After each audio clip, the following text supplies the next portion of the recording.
अगर इमरजेंसी में कोई सेमी कॉन्शियस और अनकॉन्शियस पेशेंट आए हैं और तुम आईसीयू में अकेले हो तो उसे मैनेज कैसे करना है समझो। If patient is unconscious then first check carotid pulse and pupil are reacting to light और not to confirm patient is alive और नॉट, ये देखना बहुत जरूरी है। Now if carotid pulse present then correct ABC airway breathing and circulation. So if airway is not patent means patient breathing नहीं कर रहा या चेस्ट राइज नहीं कर रही, देन पेशेंट को इंट्यूबेट करके वेंटी सपोर्ट पे ले लो। देन सेकंड ब्रीदिंग, जिसमें आएगा O2 saturation and respiratory rate.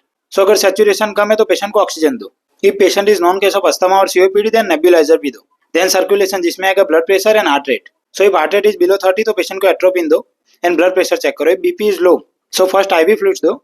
So अगर फ्लूइड से भी बीपी ना बढ़े तो वासोप्रेशर सपोर्ट ऐड करो लाइक नोरेड और vasopressin. Now if blood pressure is high more than 200/100 and patient semi conscious और अनकॉन्शियस है तो ये ब्रेन स्ट्रोक हो सकता है, तो इसे इंजेक्शन लेबेटालॉल दो। देन पेशेंट का शुगर भी चेक करो क्योंकि हाइपोग्लाइसेमिया भी मोस्ट कॉमन कॉज है अनकॉन्शियसनेस का। So if it's below 80 then patient को D25% दो।